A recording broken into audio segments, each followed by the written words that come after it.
Hello friends, welcome to Sandhya's tailoring world. இன்றைக்கி நம்ம பார்க்க போகிறது சுடிதார் எப்படி ஸ்டிச் பண்ணுறது அப்படின்றது தான். வாங்க நம்ம வீடியோக்குள்ளே போகலாம். இதுதான் வந்து நான் அந்த சுடிதார் ஸ்டிச் பண்ணுறதுக்கு எடுத்துருக்கிறது. இது வந்து சாரீலேருந்து தான் நம்ம ஸ்டிச் பண்ண போகிறோம். பாருங்கள், இந்த மாதிரி ஸ்டைப்டு டிசைன் வந்துருக்கிறது ஜரிகையில். அந்த மாதிரி ஒரு சாரீ தான் நம்ம வந்து செலக்ட் பண்ணியிருக்கேன் இன்றைக்கி. இது வந்து ஃப்ரண்ட் பார்ட் ஃபுல்லாக இந்த மாதிரி ஜரி ஒர்க் இருக்கிறத எடுத்துக்கலாம் அப்படின்னு இந்த போர்ஷனை வந்து தனியாக வந்து கட் பண்ணி எடுத்து வச்சுருக்கேன்.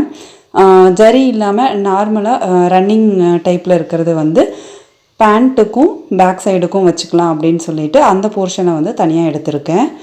இது வந்து பார்த்திங்கன்னா மேலே கொஞ்சம் தூரத்துக்கு இந்த மாதிரி வரும். எக்ஸ்ட்ராவாக கொஞ்சம் இந்த மாதிரி போர்ஷன் வந்து நமக்கு தேவைப்படும்னு சொல்லிட்டு ஜரிக்கு இல்லாமல் இதிலே கொஞ்சம் தனியாக நான் வந்து எடுத்து வச்சுருக்கேன். இது வந்து இந்த ட்ரெஸ்ஸோட பல்லு, இது சாரியோட பல்லு வந்து நமக்கு இதுக்கு மேட்ச் ஆகிற மாதிரி தெரியல, அதனால இது தனியாக இருக்கட்டும்னு சொல்லி இதுவும் தனியாக கட் பண்ணி எடுத்து வச்சுட்டேன். ஸோ 3 பார்ட்டாக வந்து நான் அந்த சாரியை வந்து ஸ்ப்ளிட் பண்ணி எடுத்து வச்சுருக்கேன். இப்போ பாருங்கள், நம்ம வந்து எப்படி வந்து இதை அரேஞ்ச் பண்ணி கட் பண்ணலாம் அப்படின்னு. இது ஃபுல்லாக யூஸ் பண்ணலாமா இல்லை வேறு ஒரு கிளாத் மிக்ஸ் பண்ணி போடலாமான்னு யோசிச்சுட்டு இருந்தப்போ எனக்கு வந்து வேறு ஒரு டிசைனர் கிளாத் கிடச்சிது. அதை வச்சு தான் இன்றைக்கி நான் வந்து டாப் ஃபினிஷ் பண்ண போகிறேன். இது வந்து பேண்ட் போர்ஷன், இது வந்து ரன்னிங் போர்ஷன் நான் சொன்ன மாதிரியே. இதில் வந்து பேண்ட்டு வந்து இன்னும் கொஞ்சம் வரைஞ்சி கட் பண்ணணும். ஆவரேஜாக நான் வந்து கட் பண்ணி எடுத்து வச்சுருக்கேன்.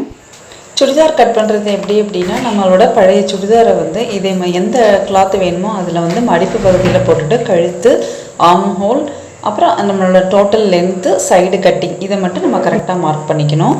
நெக்குக்கு அதே மாதிரி லைனிங் கிளாத்லேயே வந்து நீங்கள் மார்க் பண்ணி கட் பண்ணிவிட்டு கூடையே வச்சு ஜாயின் பண்ணிக்கணும். இப்படி தான் நானும் இதை மார்க் பண்ணி எடுத்து வச்சுருக்கேன். இப்போ நம்ம இதை மெஷர்மெண்ட் பண்ணி எப்படி ஸ்டிச் பண்ணுறதுக்குள்ள ஏரியா வந்து மார்க் பண்ணுறதுன்னு பார்க்கலாம். இதுதான் வந்து நார்மல் சுடிதார், என்னோடய சுடிதார். இது வந்து நம்ம சாதாரணமாக ஒரு ஃபினிஷிங் மட்டும்தான் வரும். ஸோ இது வந்து கொஞ்சம் அம்பர்லா மாதிரி பண்ணணும் அப்படின்றதுனால பேசிக் மெஷர்மெண்ட்டு மட்டும் இதில் எடுத்துகிட்டு நான் வந்து வேறு ஒரு கிளாத்தை வந்து மிக்ஸ் பண்ணி இதில் பண்ண போகிறேன். உங்களுக்கு நான் அதை காமிக்கிறேன் பாருங்கள். இப்போ இது வந்து என்கிட்ட வந்து ஒரு துணி வந்து இருந்தது, ஆல்ரெடி ஃபினிஷ் பண்ண ட்ரெஸ்ஸுக்கு அப்புறம் பேலன்ஸ் இருந்த கிளாத் இருந்தது. ஸோ இதை வந்து நான் வந்து பாருங்கள், மேலே கொஞ்சம் அந்த சின்ன இடத்துக்கு மட்டும்தான் அந்த கிளாத்தை யூஸ் பண்ணியிருக்கேன், ரோஸ் கலர் கிளாத்து. மிச்சம் எல்லாமே வந்து இதில் யூஸ் பண்ணி தான் நான் கட் பண்ணியிருக்கேன். அந்த மெஷர்மெண்ட் வந்து ஆல்ரெடி மார்க் பண்ண மெஷர்மெண்ட்லேயே பாதி தூரத்துக்கு வந்து இதை நான் வச்சு இது பண்ணிட்டேன். இப்போ அதை வந்து நான் ஸ்டிச்சும் பண்ணியிருக்கேன். கிளாத்தை வந்து ப்ளேஸ் பண்ணி அப்படியே வந்து ஸ்ட்ரெயிட்டாக அந்த நெக்கோட டிசைனுக்கு ஏற்ற மாதிரியே ஸ்டிச் பண்ணுறது தான் வந்து ரெண்டையும் அட்டாச் பண்ணுறதுக்குள்ளே ஸ்டிச்சிங்கு. இப்போ நான் அதுதான் உங்களுக்கு காமிக்கிறேன் பாருங்கள். இது வந்து உள் சைடு வரக்கூடிய போர்ஷன், அதுக்கு பின்னாடி அந்த பக்கம் வந்து நம்ம லைனிங் கிளாத் வச்சுருக்கோம். இது ரெண்டையும் வந்து அந்த நெக்கோட டிசைன் எப்படி நம்ம கட் பண்ணியிருக்கோமோ அந்த கட்டிங் கிட்டேயே அப்படியே வந்து தைக்க வேண்டியது தான். இது கட்டிங் ஸ்டிச்சிங் ரெண்டுமே கலந்து வருங்க. இந்த வீடியோ கொஞ்சம் ஒரே வீடியோவை போட்டுடலாம் அப்படின்றதுனால நான் கட்டிங் தனியாக ஸ்டிச்சிங் தனியாக போடல, அப்படியே அட் டைமில் ரெண்டுமே வந்து காமிக்கிறேன், பார்த்துக்கோங்க. நான் ஒரு சின்ன கிளாத் எடுத்து வச்சுருந்தேன்னு சொல்லியிருந்தேன் இல்லையா, அதில் தான் வந்து அந்த ஷோல்டர் பீஸ் கொஞ்சமாக வந்து நான் வச்சு அட்டாச் பண்ணியிருக்கேன். இப்படி தான் வந்து லைனிங் வந்து நம்ம ஃபினிஷ் பண்ணிக்கணும். நெக்கோட ஸ்டிச்சிங் அப்படியே போட்டுக்கணும். இதை வந்து நம்ம இப்போ அப்படியே மடித்து விட்டோம் அப்படின்னா அது வந்து வெளிப்பக்கம் நம்ம திருப்பிக்க முடியும். பாருங்கள், ஷோல்டர்லேருந்து எல்லாமே அந்த பிசிறு வராமல் இருக்கிறதுக்காக நான் இந்த மாதிரியே வந்து ஸ்டிச்சிங்லேயே வந்து ஃபினிஷ் பண்ணிட்டேன். இல்லை இந்த மாதிரி கிளாத்லாம் கொஞ்சம் நிறையா வந்து பிசிறாக வந்து நூல் பிரிஞ்சுட்டே இருக்கும். இப்போ மேலே வந்து அவுட்டரில் ஒரு லைன் அடிச்சிட்டோம் அப்படின்னா படிமான தையல் போட்டுடலாம். படிமான தையல் போட்டதுக்கப்புறம் இன்னும் ஒரு ஃபினிஷிங் ஸ்டிச் மட்டும் நம்ம போட வேண்டியது இருக்குது. அதுவும் வந்து ஒரு லைன் அப்படியே அடிச்சிடலாம். இப்போ பார்த்திங்க அப்படின்னா ஷோல்டர்கிட்ட பிசிறு வராது, நெக்குக்கிட்டேயும் பிசிறு வராது, எல்லாமே நம்ம அடித்து திருப்பியாச்சு. இந்த மாதிரி மெத்தட் யூஸ் பண்ணுறப்போ நமக்கு கொஞ்சம் நாளைக்கு வந்து ஸ்டிச்சிங்கில் வந்து எந்த பிரச்சனையும் வராது. அந்த ஸ்டிச்சுக்கிட்ட வந்து தையலும் பிரியாது, நூல் போய் துணியும் வந்து டேமேஜ் ஆகாது. ஏன்னா இந்த மாதிரி கிளாத் எடுக்கிறப்போ நம்ம கொஞ்சம் இந்த மாதிரி ஸ்டிச்சிங் தான் நம்ம போட்டுக்கிறது நல்லது. பாருங்கள், இப்போது செகண்ட் ஒரு அவுட்லைன் ஃபினிஷிங் ஸ்டிச்சிங் போடுறோம். இது போட்டதுக்கப்புறம் தான் நமக்கு வந்து நெக் ஃபினிஷிங் கம்ப்ளீட் ஆகும். உங்கள்கிட்டயும் இந்த மாதிரி உங்களோட சாரீக்கு ரிலேட்டடாக இருக்கக்கூடிய கிளாத் இருந்தது அப்படின்னா இந்த மாதிரி நீங்கள் வந்து அட்டாச் பண்ணி ஸ்டிச் பண்ணிக்கலாம். உங்களுக்கு கிளாத் வந்து கொஞ்சம் சேவ் ஆகும். பாருங்கள், இது வந்து நம்ம ஃபினிஷ் பண்ணிட்டோம். இந்த ஃபைனல் ஸ்டிச்சிங் மட்டும் போட்டாச்சு அப்படின்னா முடிஞ்சது. இதே மாதிரி தான் நம்ம வந்து நெக்ஸ்ட்டு பேக் சைடுக்கும் வந்து அந்த டாப் போர்ஷன் கொஞ்சம் தூரத்துக்கு நம்ம இந்த மாதிரி ஃபினிஷ் பண்ணணும். பாட்டம் போர்ஷன் தனியாக கட் பண்ணணும். அது எல்லாமே உங்களுக்கு காமிக்கிறேன். ஆர்ம் ஹோல் எல்லாத்துக்குமே நம்ம வந்து லைனிங்கோட சேர்த்து ஒரு ஸ்டிச் போட்டோம்னா நமக்கு எங்கேயுமே வந்து நகர்ந்து போகாது துணி. அதனால் ஒரு லைன் ஃபுல்லாக அடிச்சிடலாம். அப்போ தான் ஃபினிஷிங் கரெக்டாக இருக்கும். நம்ம நார்மல் சுடிதார் போடுறதுக்கு இது கொஞ்சம் அம்பர்லா டைப்பில் போட்டால் கொஞ்சம் நல்லாயிருக்கும். அதனால் இந்த மாடலில் நான் வந்து ஸ்டிச் பண்ணுறேன்.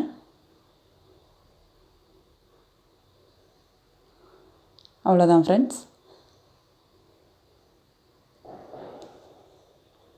இது முடிஞ்சது. நெக்ஸ்ட் பாருங்கள், நம்மளோட பேக் சைட் போர்ஷன் நான் சொன்னேன் இல்லையா, அந்த ஃப்ரண்ட்டுக்கு வந்து எடுத்து வச்சுருந்த துணியில் தான் பேக்கோட டாப் போர்ஷன் வந்து கட் பண்ணியிருக்கேன்.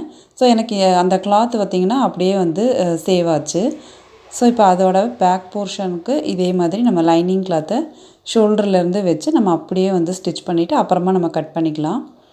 அரேஞ்ச் பண்ணிவிட்டு 2 சைடும் ஈக்குவலாக வச்சுக்கோங்க.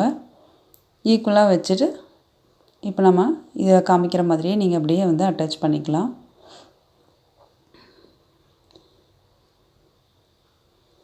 ஃபஸ்ட்டு ஷோல்டர் அட்டாச் பண்ணிக்கிறோம். அதுக்கப்புறம் நெக்கு கிட்ட வச்சு சுற்றியும் அப்படியே வந்து நம்ம தைக்கிறோம். இது வந்து யூனிக் தான் வச்சுருக்கோம். ஸோ நெக்கு வந்து முதல்ல நம்ம ஃபினிஷ் பண்ணிக்கலாம். நல்லா ஒரு 1/4 இன்ச்சு கேப் விட்டு தைச்சோம்னா தான் நம்ம திருப்புறப்போ நமக்கு தையல் பிரியாமல் இருக்கும். அந்த மாதிரி தைச்சிக்கோங்க. எப்போவுமே லைனிங் முதல்லையே கட் பண்ணுறத விட இந்த மாதிரி தைச்சதுக்கப்புறம் கரெக்டாக நமக்கு தேவையான இடத்துல கட் பண்ணிவிட்டு ஈஸியாக திருப்பிக்கலாம். இப்போ மடமட நம்ம இதை அப்படியே கட் பண்ணிடலாம்.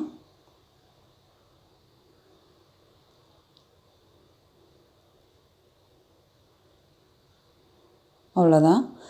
இப்போது சைடில் கொஞ்சம் இந்த வளையிற இடத்துலலாம் கட் பண்ணி விட்டுக்கலாம். அப்போ தான் திருப்ப முடியும். திருப்பி நம்ம அப்போவே காமிச்ச மாதிரியே நல்லா ஃபைனலாக எல்லாம் எடுத்து விட்டுட்டு இந்த மாதிரி முதல்ல படிமான தையல் போட்டுக்கலாம்.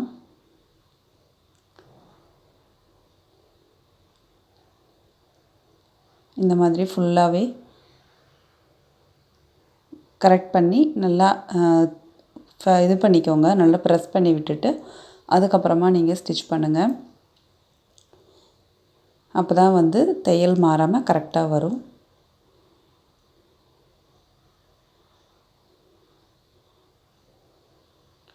அவ்வளோதான் ஃப்ரெண்ட்ஸ். இதுவும் அதே மாதிரி ஷோல்டர் அப்புறம் டபுள் லைன் ஸ்டிச்சிங் இதெல்லாமே போட்டுட்டோம் அப்படின்னா இந்த சுடிதாரில் இதுவும் வந்து ஃபினிஷ் ஆகிடும்.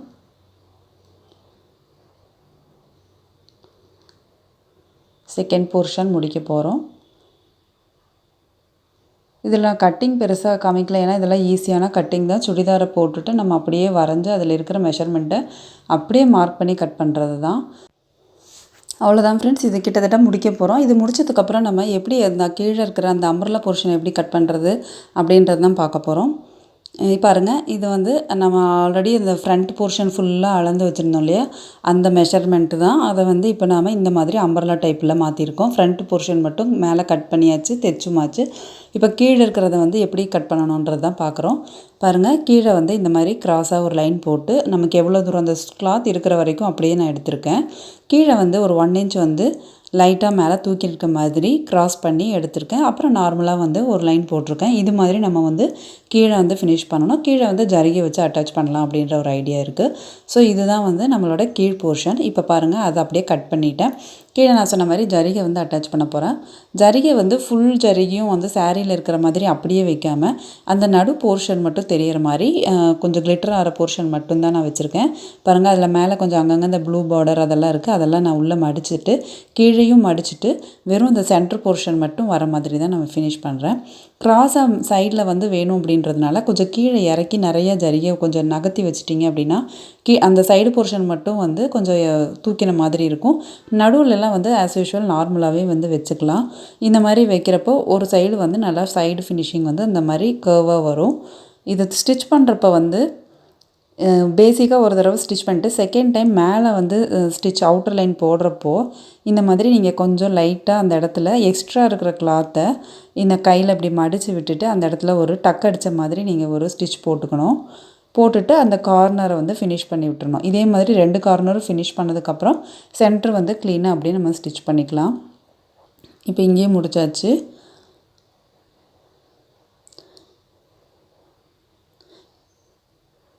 இப்போ அந்த மேல் இது வந்து கீழ்த்தையெல்லாம் உங்களுக்கு நான் ரொம்ப டீப்பாக காமிக்கல, அதெல்லாம் ஈஸி தான். ஆல்ரெடி நம்ம இது மாதிரி நிறையா வந்து வீடியோ போட்டிருக்கோம், எப்படி நம்ம கீழேருந்து மேலே மடித்து தைக்கணும் அப்படின்றது. வீடியோ லென்த்துன்றதுனால நான் கொஞ்சம் சிலதெல்லாம் கட் ஷார்ட் பண்ணி போட்டிருக்கேன் ஃப்ரெண்ட்ஸ். ஒன்றும் இல்லை, இந்த டாப் போர்ஷனில் கீழே இருந்து மேலே அப்படியே வந்து நீங்கள் அந்த ஜரிகையை மடித்து வச்சு அப்படியே இந்த வெளிப்பக்கத்துலேயே தான் நீங்கள் ஸ்டிச் பண்ண போகிறீங்க. கீழே அந்த ப்ளூ பார்டர் இல்லாத மாதிரி முதல்ல அட்டாச் பண்ணிக்கணும். அதுக்கப்புறம் மேல் போர்ஷனில் இப்படி திருப்பி தைச்சிக்கணும். பாருங்கள், இப்போ அடுத்தது ஸ்லீவும் அதே மாதிரி தான். நம்ம வந்து ஸ்லீவும் அதே ஃப்ரண்ட் கிளாத்லேயே கட் பண்ணியாச்சு. அந்த பாருங்கள், இது இந்த ப்ளூ பார்டர் எப்படி மடித்து உள்ளே டக் அடித்த மாதிரி முதல்ல அடிச்சிட்டேன்னா வெளியில் உங்களுக்கு அது வந்து தெரியாது. கீழ் போர்ஷனையும் அதே மாதிரி உள்ளே திருப்பி நம்ம தைச்சிடணும். அந்த மாதிரி பண்ணுறப்போ உங்களுக்கு வெறும் அந்த ஜரிகை போர்ஷன், ஷைனிங் போர்ஷன் மட்டும்தான் வந்து உங்களுக்கு அப்பியரன்ஸ் ஆகும். இது மாதிரி இருக்கிறப்போ உங்களுக்கு சாரியில் தைச்சோம் அப்படிங்கிற ஒரு ஃபீல் வந்து எடுத்தெடுப்புலேயே உங்களுக்கு பார்த்த உடனே எதுவும் கண்டுபிடிக்க முடியாது. அதுக்காக வேண்டி தான் இந்த மாதிரி பண்ணுறது. வாங்க இப்போ நம்ம நெக்ஸ்ட் போர்ஷன் என்ன அப்படின்றத பார்க்கலாம். இப்போ நான் அந்த ஃபினிஷ் பண்ணதெல்லாம் உங்களுக்கு காமிக்கிறேன். இது வந்து கீழே வந்து இருக்கக்கூடிய அந்த நான் சொன்னேன் இல்லையா, அந்த கர்வ் போர்ஷன், அதுதான். அதுவும் பாருங்கள், எங்கேயுமே அந்த ப்ளூ பார்டர் வரல. இந்த மாதிரி தான் நமக்கு ஃபைனலாக ஃபினிஷிங் வந்திருக்கு. இதே மாதிரி தான் கையும் வந்து ஃபினிஷ் பண்ணியிருக்கேன். அந்த இடத்துல வந்து லைட்டாக டக் அடித்த மாதிரி எக்ஸ்ட்ரா இருக்கிற கிளாத்தை வந்து செகண்ட் மேலே வரப்போ மட்டும் அந்த மாதிரி மடித்து தைச்சிக்கணும். கீழே வந்து நார்மலாக தான் தைக்கணும். இதான் வந்து நம்ம ஃபைனலாக ஃபினிஷ் பண்ணி ஜாயின் பண்ணது. அதுக்கப்புறம் உங்களுக்கு நான் இப்போ தான் காமிக்கிறேன். இங்கே பாருங்கள், மேலே வந்து நெக்கெல்லாம் ஆல்ரெடி ஃபினிஷ் பண்ணிவிட்டு வந்து 2 போர்ஷனுக்குமே இது கீழே இருக்கிறவையும் மேலே இருக்கிற போர்ஷனையும் மட்டும்தான் இப்போ அட்டாச் பண்ணியிருக்கோம். டெக்கரேட் பண்ணுறதுக்காக இதில் பெட்டல்ஸ் ஒர்க் பண்ணி இந்த மாதிரி ரெடி பண்ணி வச்சுருக்கேன். சின்ன சின்ன பட்டன்ஸ் வந்து கிளாத் பட்டனே ரெடி பண்ணியிருக்கேன். இது ரெண்டையும் வந்து அதில் அட்டாச் பண்ணிவிட்டு ஃபைனல் இது காமிக்கிறேன் உங்களுக்கு. பேண்ட் வந்து நெக்ஸ்ட் வீடியோவில் அப்லோட் பண்ணுறேன் ஃப்ரெண்ட்ஸ். பெட்டல்ஸை வந்து நான் சென்டர் பண்ணியிருக்கேன்.